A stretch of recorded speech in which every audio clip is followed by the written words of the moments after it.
गुरु नानक देव जी हमेशा कहते हैं कि जब भी हमारे ऊपर कोई मुसीबत आती है तो हमारा विश्वास डगमगा जाता है। हम अपने आप को कभी इधर कभी उधर जल्दबाजी में आगे पीछे इतना सोचते हैं कि उस पर हम कोई निर्णय ही नहीं ले पाते। हमारे मन में कोई सही विचार, जिससे कि कोई अच्छा विचार आता ही नहीं। हमें कभी लगता है ये सही है, कभी लगता है वो सही है। लेकिन गुरु नानक देव जी हमेशा कहते हैं कि जब भी आपके ऊपर कोई परेशानी आए, आपका मन बहुत परेशान हो, इतनी बड़ी परेशानी हो कि आपको समझ ना आए, तब आप धैर्य धारण करें, बिल्कुल शांत होकर बैठ जाएं, अपने मन के साथ अपने दिमाग को जोड़ें और उन दोनों को मिलाकर उस बात का एक निर्णय सोचें कि क्या सही है और क्या गलत है। उस समय बहुत सारे लोगों से सलाह लेने की आवश्यकता नहीं है, क्योंकि अगर बहुत सारे लोग होंगे तो बहुत सारी सलाहें होंगी और कोई नेगेटिव होगी और कोई पॉजिटिव होगी। इतनी सारी नेगेटिव सोचें और इतनी सारी पॉजिटिव सोचें जब हमारे पास आएंगी तो हमें तो ये पता ही नहीं चलेगा कि हम क्या निर्णय लें। अगर आपको निर्णय लेना ही है तो घर के बड़े बुजुर्ग हैं जो, या फिर आप जिनको मानते हैं, उनके पास एकांत में चले जाएं। फिर आप उन्हें अपनी परेशानी बताएं। हो सकता है वो आपको एक अच्छा हल बता दें। जब वो आपको उसका सलूशन बताएं, फिर आप एकांत में अकेले बैठे और उस सलूशन के ऊपर वापस से सोचें कि अगर हम ऐसा करेंगे तो इसमें हमें कोई नुकसान तो नहीं है, कोई फायदा, किसी को कोई नुकसान, उस कार्य से, आपको वो काम करने से कुछ गलत तो नहीं होने वाला, आप किसी के साथ कुछ गलत तो नहीं करने वाले। ये बातें बिल्कुल सोच समझकर फैसला लें। जल्दबाजी में कभी भी ना सोचें। परेशानियां तो हर इंसान को आती हैं, वो कौन सा इंसान है जिसे परेशानी नहीं आती। परेशानियां, सुख और दुख, ये हमारी ही जिंदगी के दो पहिए हैं। जिस प्रकार एक दिन होता है हमारी जिंदगी में और एक रात होती है, रात के बाद दिन आता है और दिन के बाद रात आती है। ऐसा तो है नहीं कि हमेशा दिन ही रहेगा या फिर हमेशा रात ही रहेगी। ये हो सकता है कि हम हमेशा रात बनाए रखना चाहते हो, सुबह भी सोए रहे, दिन को भी सोए रहे और हम अपनी तरफ से उसको नाइट बनाएं। लेकिन जो कुदरत का नियम है वो दिन और रात आएगा ही आएगा, 100% डेफिनेटली आएगा। इसमें कभी भी कोई तोड़ नहीं आ सकता। इसी प्रकार दुख और सुख हमारे जीवन में आते ही रहेंगे, इनको कोई नहीं रोक सकता। बस बात यह है कि हम दुख के समय में किस प्रकार से अपने आप को सामने रखते हैं, दुख के सामने हम कैसा फील करते हैं, अपने आप को कैसे मेंटेन रखते हैं। तो गुरु नानक जी की वाणी हमेशा यही कहती है कि हमें हमेशा धैर्य धारण करके रखना चाहिए। कभी भी अपने आप को ज्यादा सोचने के लिए मजबूर नहीं करना चाहिए, अपने माइंड को भटकाना नहीं चाहिए। बिल्कुल शांत रहकर अच्छे मन के साथ एक आध आदमी से सलाह लेकर, अपने बड़े बुजुर्गों से सलाह लेकर उस परेशानी का हल करें। और अगर परेशानी आई भी है तो उस समय भी आप अपने आप को नॉर्मल रखें। सबसे बड़ी बात ये होती है कि जब भी कभी मुश्किल आती है हम अपने आप को नॉर्मल नहीं रख पाते। हम अपने आप को जब नॉर्मल करना सीख जाएंगे तब मुश्किलें अब खुद ब खुद आसान होना शुरू हो जाएंगी। ये जो मुश्किलें हैं ये होती कुछ भी नहीं, बस हम एबनॉर्मल हो जाते हैं, हम अपने आप को परेशान कर लेते हैं। कभी कभी तो ऐसा होता है कि किसी इंसान के ऊपर मुसीबत आ जाती है और वो अपने आप को इतना एबनॉर्मल कर देता है कि वो डिप्रेशन में चला जाता है। तभी तो आजकल के ज़माने में अगर देखा जाए तो 75% लोग डिप्रेशन के शिकार हैं और उनकी और कोई वजह नहीं होती। वजह सिर्फ इतनी ही होती है, 80% सारी वजह ये होती है कि जब हमारे ऊपर कोई परेशानी आती है, मुसीबत आती है, हमें कोई परेशान करता है तो हम उस बारे में बार बार सोचते रहते हैं। 24 घंटों में हम 20 घंटे उसी बात को सोचते रहते हैं, या जब भी हम फ्री होते हैं बस वही बात अपने माइंड में रिपीट करते रहते हैं। यही एक रीजन होता है हमारे डिप्रेशन में जाने का।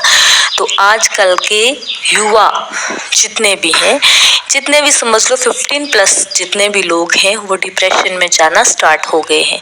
पहले कोई एक आध आदमी ही मिलता था डिप्रेशन का शिकार, लेकिन आजकल जैसा कि मैंने आपको बताया 75% लोग डिप्रेशन का शिकार हैं। तो गुरुवाणी जो लोग पढ़ते हैं वो अपने आप को शांत रखते हैं, अपने आप को नॉर्मल रखते हैं। उन्हें पता है कि दुख आएगा और जाएगा, फिर सुख आएगा और सुख जाएगा तो दुख आएगा। ये बातें तो सबको पता है, और फिर जब आती हैं तो हम परेशान क्यों होते हैं। हमें उस वक्त अपनी सारी शक्ति, सारा ध्यान अपने आप को नॉर्मल करने में लगाना चाहिए। अपनी सारी बातें अपने गुरु जी पर छोड़ देनी चाहिए, नानक जी पर छोड़ देनी चाहिए, अपने गुरु ग्रंथ साहिब पर छोड़ देनी चाहिए, क्योंकि वही सब करते हैं। करने वाला वो है, हम तो कुछ कर नहीं सकते। हम जितना भी करेंगे वो सब कम ही होगा। अगर हम कुछ करेंगे भी ना ज्यादा से ज्यादा, उस बात को सैल्यूट करने में वो ज्यादा डिफिकल्ट बनती जाएगी। तो हो सकता है एक परेशानी हमारे लिए और ज्यादा हजारों परेशानियां लेकर आ जाए।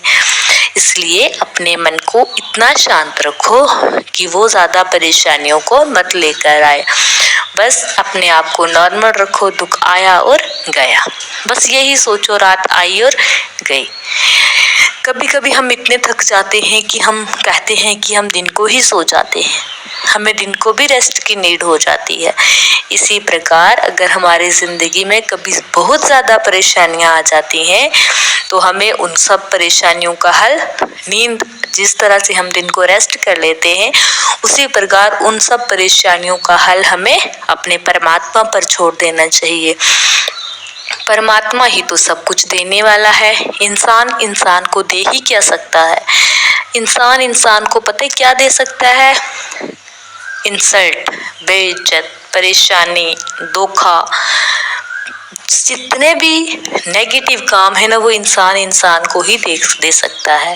लेकिन जितने भी पॉजिटिव चीजें हैं वो परमात्मा हमें दे सकते हैं। इंसान हमें अगर पॉजिटिव देगा भी, कब तक देगा?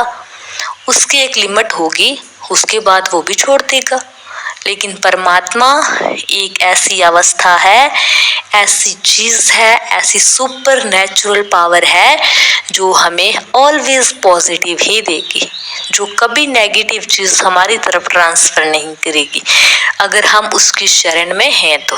इसलिए अपने आप को, अपनी सारी परेशानियों को, सारी खुशियों को उस परमात्मा की शरण में छोड़ दो। देखना सब ही पॉजिटिव होगा। आपको दुख देने वाले भी सोचेंगे, परेशान करने वाले भी सोचेंगे कि ये क्यों परेशान हो ही नहीं रहा, इसे तो कोई फर्क ही नहीं पड़ता। इसीलिए हमेशा गुरुवाणी पढ़ते रहो, अपने परमात्मा की शरण में अपना ध्यान रखो, अपने आप को नेगेटिवनेस की तरफ मत लेकर जाओ। अगर नेगेटिव है भी उसे फिर भी पॉजिटिव में चेंज करो। हर एक बात के दो पहलू होते हैं, एक नेगेटिव होता है और एक पॉजिटिव होता है। तो गुरुवाणी हमेशा पॉजिटिव चीज की ओर ही हमें लेकर जाती है, वो हमेशा हमें नेगेटिव चीज से रोकती है। आप देखना, पढ़ना, आपको हमेशा शांति मिलेगी। और अपने आप को हर वक्त जब भी आपके मन में ध्यान आए, बस अपने आप को परमात्मा की शरण में ही कहना। ये समझ लो कि हम परमात्मा की शरण में हैं, हमें आगे पीछे कहीं जाना ही नहीं, हमें और किसी से कोई भी उम्मीद नहीं। हमें उम्मीद है तो बस उस परमात्मा से, हमें और किसी से कोई लाभ लेना ही नहीं है। जब परमात्मा हमारे साथ होते हैं ना, तो संसार की कोई भी वस्तु हमसे दूर नहीं होती। हम चाहते हैं हमें ये मिल जाए, हमें ये मिल जाए, लेकिन कितना मिल जाएगा? जब उसकी चाह होगी वो हमें देकर ही छोड़ेगा। सयाने कहते हैं ना कि जो आपके भाग्य में है वो कहीं जाएगा नहीं, और जो आपके भाग्य में नहीं है वो आपके पास आकर भी लौट जाएगा। वो आपके पास टिकेगा नहीं। इसी प्रकार अपने दुख और अपने सुख को अपने कर्मों का खेल समझ के, अपने कर्मों का फल समझकर भुगत लो। उन पर ज्यादा ध्यान ना दो। अपने आप को एबनॉर्मल मत करो। अपने आप को डिप्रेशन का शिकार मत बनाओ। अपने आप को उस गुरुवाणी के साथ, उसके शब्दों के साथ जोड़ लो जो हमारे गुरु ग्रंथ साहिब में लिखा हुआ है। जो वो गुरुवाणी हमें जीने का रास्ता दिखाती है, अपने आप को उसके साथ बिल्कुल अटैच कर लो। उस समाज से बिल्कुल दूर, उसके साथ अपनी जिम्मेवारियां जरूर निभाओ और अच्छे से निभाओ, लेकिन उम्मीदें छोड़ दो। उम्मीदें ही हमारी सारी परेशानियों की जड़ होती है। इतनी ज्यादा जब हम किसी से उम्मीद लगा लेते हैं और वो हमारी उम्मीदें पूरी नहीं कर पाता तो हम परेशान हो जाते हैं। इसीलिए अपने सभी रिजल्ट्स को, नेगेटिव कर्मों के नेगेटिव रिजल्ट्स और पॉजिटिव कर्मों के पॉजिटिव रिजल्ट्स को अपना रिजल्ट समझ के पालो। उससे नकारना, उससे दूर भागना ये अच्छी बात नहीं है।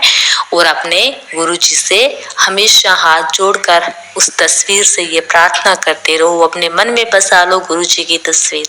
प्रार्थना करते रहो कि हे गुरुवर, हे नानक बाबा, हम आपकी शरण में हैं, आप ही हमारी रक्षा करना।